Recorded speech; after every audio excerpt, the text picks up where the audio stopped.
Everybody, look at what has landed on the table today for repairs. This HP Pavilion G7 notebook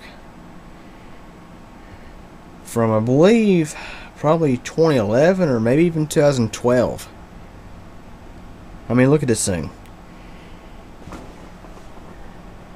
Relatively nice looking laptop. Huge screen.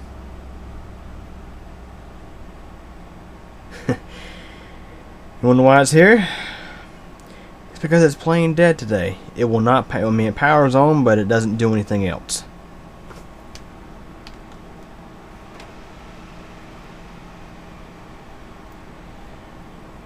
You get a power LED and a Wi-Fi LED. The fan spins up, but we get no video on the display. I've tried manually using an external, an extra display back there. No go. Say, gee, that sounds like a motherboard issue, doesn't it? Well, guess what else I've done with this thing? I've taken out both sticks of RAM, tried them one by one. Memory seems okay. It behaves just the same without RAM installed as it does with RAM installed. Obviously, when there's no RAM installed, it's not going to do anything at all. This is exactly how it behaves when there's no RAM installed. I believe this one, this one has two separate sticks. Not sure the quantities, can't remember. System has Windows 7. Let's get a good look at the specs on this guy. It's a HP Pavilion G7-1075DX. 2.6 gig Vision Premium Technology Phenom 2 Quad. No, excuse me, Phenom 2 Dual Mobile Processor. Dual core processor, obviously. 2 megs of L2 cache. So there's two 2 GB sticks of DDR3 in this machine. You can take up to 8. Video graphics, ATI Mobility Radeon HD 4250. Video memory up to 1917 megabytes. 500 gigabyte 5400 RPM drive. DVD burner. 17.3 inch diagonal high definition bright view LED display. 10100 LAN. 802.11b/g/n wireless LAN. SRS premium sound. Full size keyboard with numeric keypad. Probably Synaptics touchpad. All the different ports, including HDMI. Let's see. Webcam. Windows 7. And it's playing dead. A computer that is probably no more than 3 years old. Dead. Getting quite warm back here at the exhaust. Feels like there's an airflow restriction. I'd say overheating had something to do with this, which overheating is nothing new with HP's. HP has not been able to design a laptop for the past about 6 or 7 years that could properly cool itself. So let's see if we can get it working or if it's going to need a motherboard replacement. So, like I mentioned, what I've done with this one already is I have, pulled the memory out, tried different sticks, no go. Also, the battery is not in very good shape either. Typical for HP and Dell. They have crappy batteries from the factory. So let's go ahead and start by see if we can get this keyboard out. Here's a look at the bottom side. Got this huge door here. At least they did use some common sense here. They allowed you easy access to the hard disk and memory. Worked on a computer earlier this week. It's a freaking Acer. You had access to like nothing except for the RAM. That was it. Just the RAM. Had a bad hard disk. Had to take the palm rest off just to get to the hard drive. You know, if I could find whoever designed that computer, I'd like to smack him upside the head. I mean, seriously. Not to mention, that computer didn't even have a RJ45 LAN port. Let's see if I can get this off here. It's kind of tough. But at least on this one, you get easy access to the hard disk, the memory, and the Wi-Fi card, but not the CPU. Now I'm looking to see if I can get access to the CMOS battery, which you cannot. Not under here anyway. So let's go and start taking out some stuff, such as your hard disk drive, and see if we can get the keyboard out. Sometimes they'll stick the CMOS battery up under there, but with HP it's not uncommon to see them completely hide it where you have to tear down the whole machine. Because what I like to do is I like to try resetting the CMOS on this guy.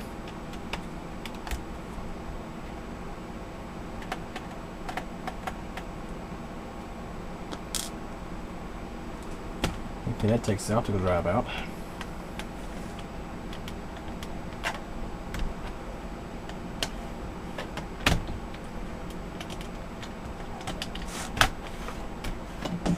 I think I was kind of resisting there for a second.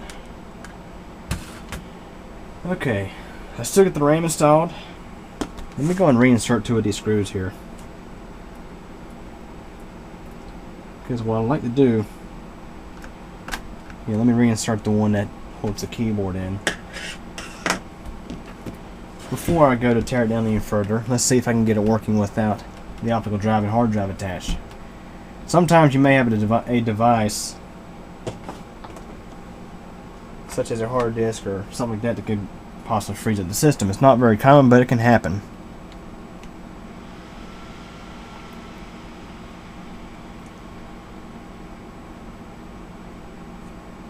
Nothing.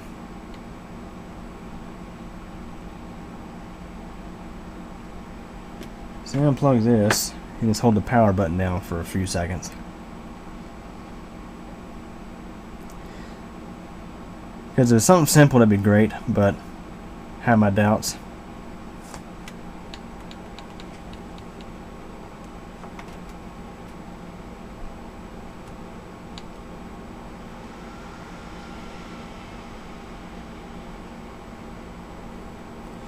It is still not powering up for us today.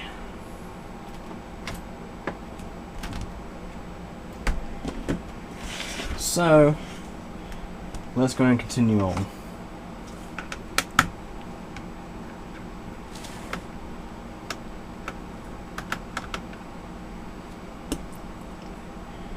Customer does want the motherboard replaced, if that's required. Because they had the option of either, going with that or just trading this in and buying a refurbished desktop from me. Which I don't have any refurbished desktops in right now that are more powerful than this.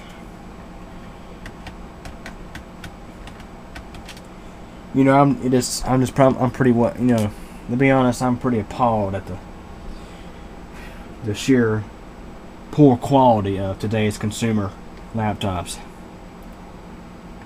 I've been working in one of the big box computer repair centers for 2 months now. About to move on to something better.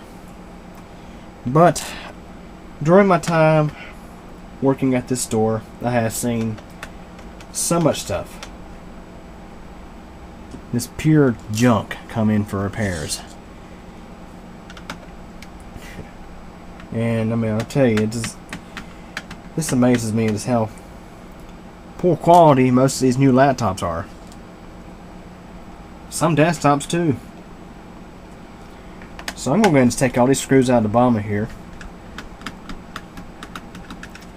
because I believe the issue at hand is motherboard related.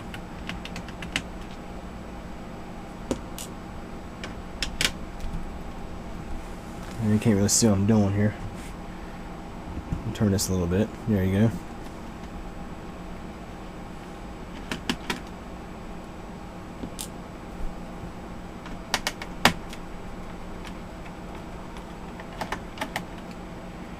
I guess one positive to say about HP's laptops is they've become easier to disassemble, which is a good thing because they keep building them like this. Disassembly will be very common if they don't get thrown in the trash.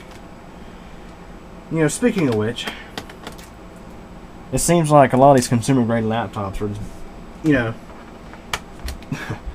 you know, they cut costs to try and make, them more appealing to buyers. But when you cut costs like this, you cut back on quality too. Now I'm sure the owner of this one paid a pretty penny for it back when it was new. I mean, Phenom 2 power doesn't come cheap on a laptop. Or at least back in 2010 or 11 or 12 it probably didn't.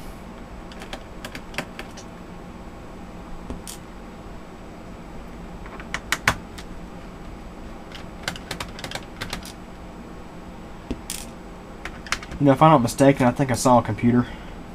When I was looking this one up, I think I saw some models of this one that actually had Windows 8. Which is what brings me to wonder if this in here was actually from 2012. Kind of hard to say.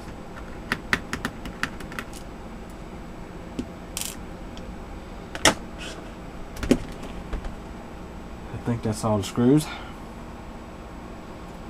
I'll come back and get the RAM and Wi-Fi card if needed.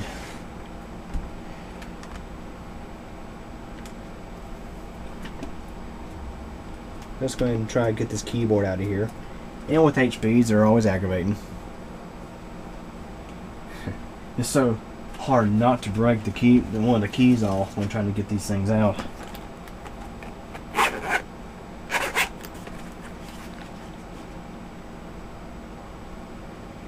Which is why I got this handy dandy screwdriver set with these very fine tipped flathead screwdrivers. Worst case scenario, you can use an X-Acto knife. Start from the upper right corner. See if I can get a screwdriver down in there. This one actually has clips that push in. Kind of reminds me of Acer. Here we go.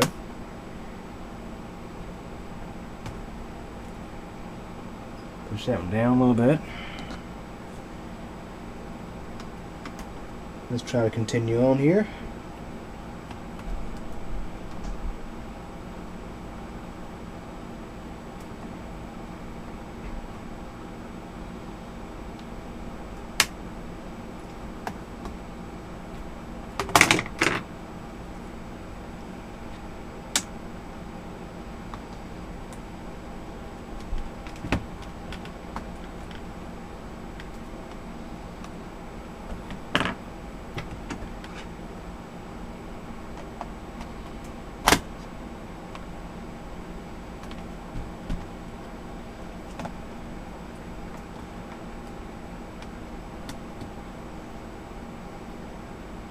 Now, for those out there who are curious, keyboards can be flexed a little bit and not hurt them. And generally it gets easier to get them out once you get them started.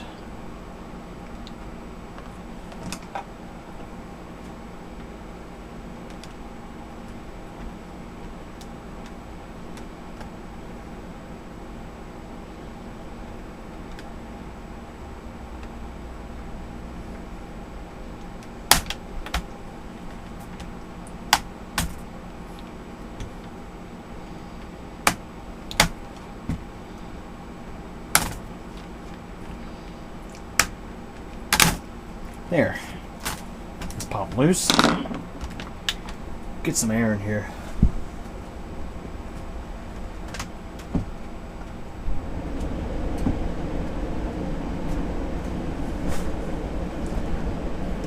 Now let's have a look. Lots of dirt in here. I mean, a lot of dirt in here. More than I personally like to see. Makes me wonder if this could be one of the reasons why it is having issues. As you recall, I still have the RAM installed on the motherboard. Just for the heck of it, let's see if it will post without the keyboard. Like I mentioned, rare things. These are rare things, but it doesn't hurt to troubleshoot down the line, so to speak.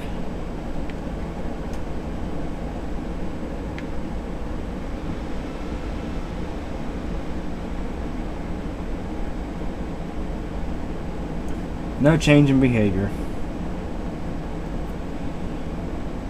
Pretty well suspect this is in fact a motherboard issue.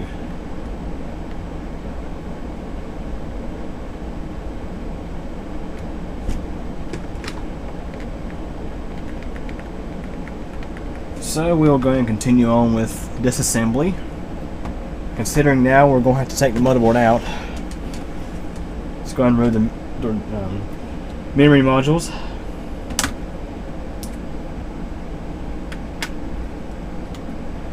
And set those to the side along with the Wi-Fi card.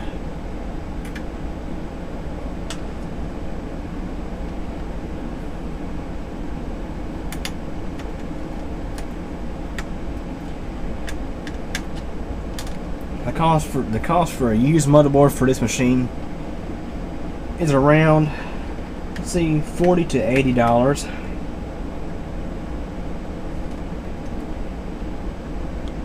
That's why I quoted the customer anyway. I gotta pull the motherboard out to see which version this one has, because there's like numerous different versions of this board in this model of computer, and I want to make sure I'm ordering the correct one.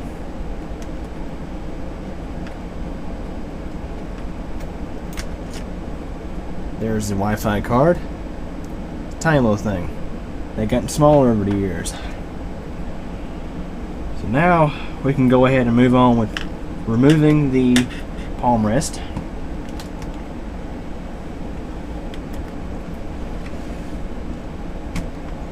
And let's say you're new to working on laptops. Most laptops are engineered in the way that you see here that I'm disassembling this one. Pretty much you take the screws out the bottom, remove drives, you got your hard drive, memory, then your keyboard comes out, optical drive comes out, then the palm rest comes out, things like that. And you generally want to be careful with the palm rest when removing it, because if you feel resistance sometimes, that means it could be a screw that you forgot to take out. So when you're unsure, double check before you go to pry things out, because sometimes things can just really be tough to get out. Which again, when you have a fine-tipped screwdriver like this, it can make matters a lot easier.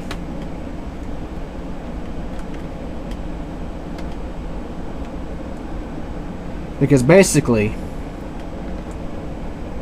you have little plastic catches under here.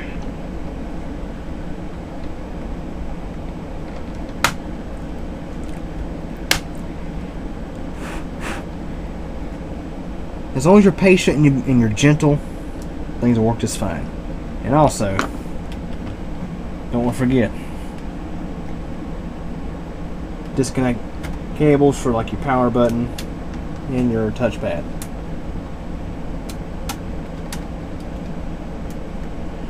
And there is in fact one screw I need to take out. It was blended in. So while I'm pulling this up, let me grab my Phillips screwdriver and get that out.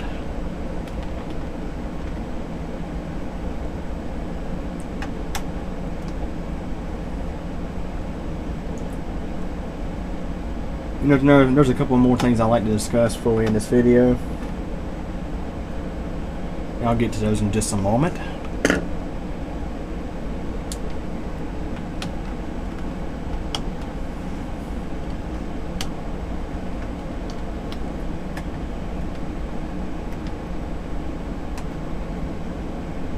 These cables over here don't really matter. I don't know if you can't even see them. Cables over here don't really matter. Those come out later on. So again, we'll just continue on with slowly but surely taking out the palm rest.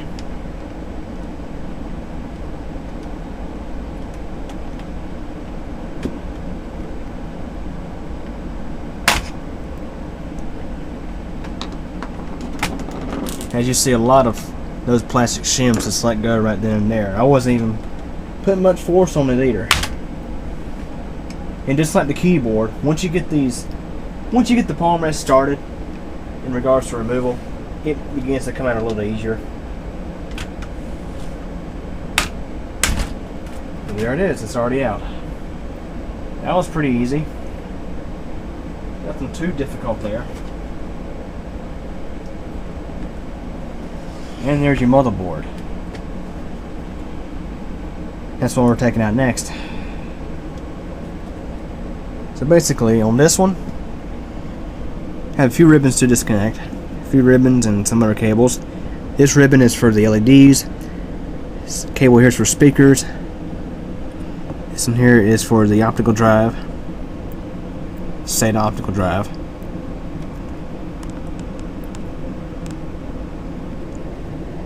This one here is for USB and for the power jack.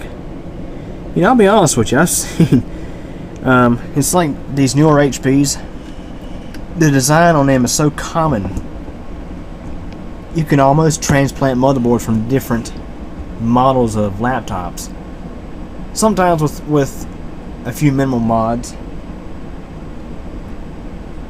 I've actually transplanted an HP G7 II motherboard into a compact Presario CQ62 before. And that computer is working great. More or less converted the motherboard from AMD to Intel. Or the system, rather.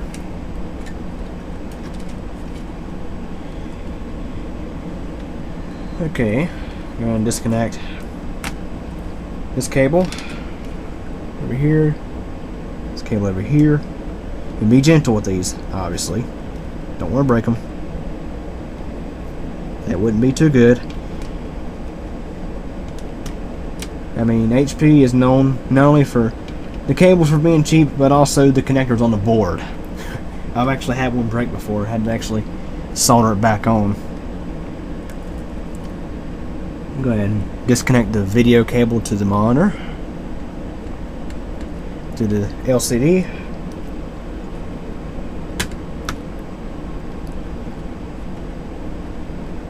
And be gentle with this because it is a fragile cable. Lots of tiny wires in there. And if you want to see, there is one screw that has to come out to get the motherboard out.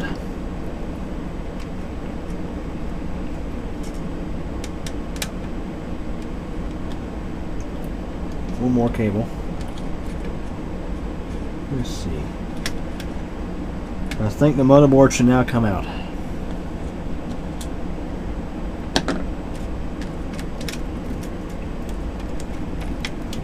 I must say the Pavilion G7 is quite easy to disassemble. And this is why we have a failure. Have a look here. Let me close this up. It seems like with AMD chipsets and NVIDIA chipsets, they're just not very reliable in laptops. Let me explain why. It's not necessarily that they make bad products. They don't make bad products. They make good products. It really boils down to the manufacturer of the motherboards and obviously HP for not designing a very good cooling system. Now, if you notice, on HPs, the CPU puts out heat first to the heat pipe core, then you go across the North Bridge chip, and then that goes to the fans here, which are cooled by this fan. Here's the South Bridge chip. Has no cooler at all. Now, if this is a desktop, you would definitely have a small heatsink there. You know, I question whether these South Bridge chips here were designed to have a heatsink. Notice the die. Now, if you ever touched an AMD Southbridge heatsink in a desktop, you probably burn your hand because it gets that hot. If it doesn't, then you may not be getting a thermal transfer. But just imagine how hot this little guy gets without the heatsink. But yeah, this chip here is not the problem. What happens is, I mean, it's been a common thing with NVIDIA's too. Basically, the laptop begins to overheat because dust gets inside the fan. I mean, inside the fans, you can tell that this one here is quite dusty. Look at the fan. See how dusty the fan is. You only imagine how dirty this is. Now, HP, the reason why theirs tend to do a poor job of cooling because the fans are very tightly packed in here. Now, generally, that's a good design for cooling, but it's not good for in regards to low maintenance. You know, most consumers don't even think to even clean their computers out. And what happens over time is that dust accumulates and accumulates and accumulates in here. It builds up, builds up, builds up more. Eventually to the point where air cannot pass through here. Now, when I turned this on, a very small amount of air was passing through, but as you could hear, the fan was running quite fast when you first started up the system. And over time, you know, the overheating begins to cause the little solder pads under the NOR bridge to fail, get cracks and stuff like that, and eventually the motherboard will no longer post. It'll turn on, but you get no video or nothing else. A temporary fix of this would be to reflow it. It's hit or miss. I could probably reflow this and get it back up and running and get it back to the customer, but it's questionable how long it would last. I've seen motherboards reflowed that lasted, for only a couple of weeks. But then again, I've got one I reflowed back in 2011 or 2012 that's still working today. So, it really depends. So the best option here would be replacing the motherboard.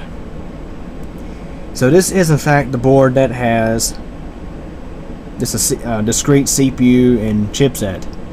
Now, in my opinion, the AMD APUs and Intel all-in-ones, I guess you can call them APUs, whatever you want to call them. The ones that have, the chipset and graphics built into the CPU, those tend to be a lot more reliable.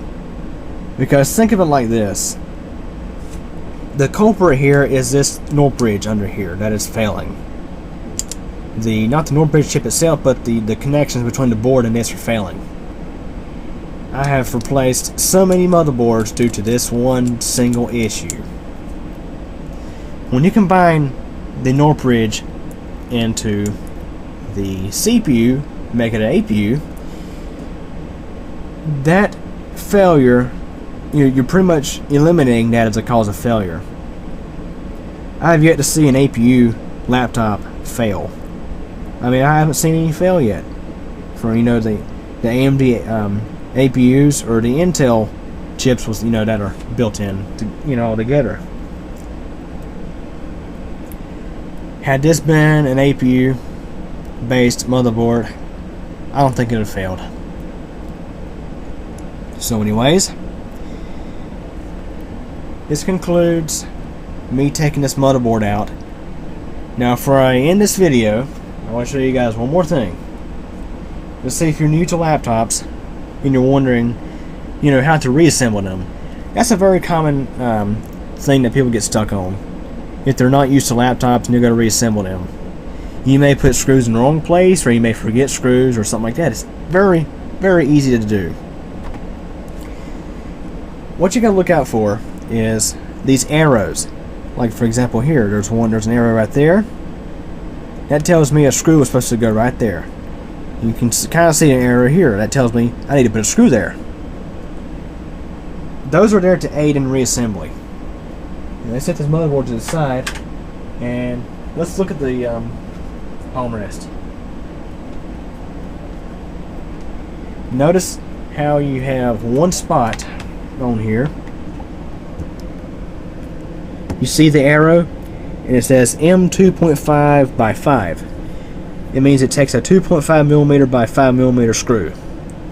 Now laptops have a multitude of different size of screws, and it's generally good to group these, so that way when you're reassembling you can just pick out, you know, the 5-inch, you know, excuse me, the 5mm screws or the 6mm screws or 6.5mm screws. So that's one example of that. Now let's look at the bottom of the laptop. I can show you some more examples of that. Now of course, let me do something with that cable before I shut this completely. And you'll be very careful handling the laptop without it being fully assembled, because, I mean, especially in regards to the screen, to the lid, you'll be very careful because there's a lot of tension there.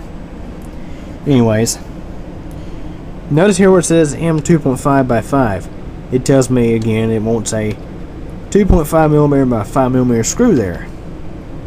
Whereas, if I can find their spot here, sometimes they don't tell you. But generally the 6.5s go in the corners to adhere. So anyways, those are a few tips on how to work with laptops. So anyways, hope you enjoyed this video. Had any questions or comments? Feel free to ask, and thanks for watching.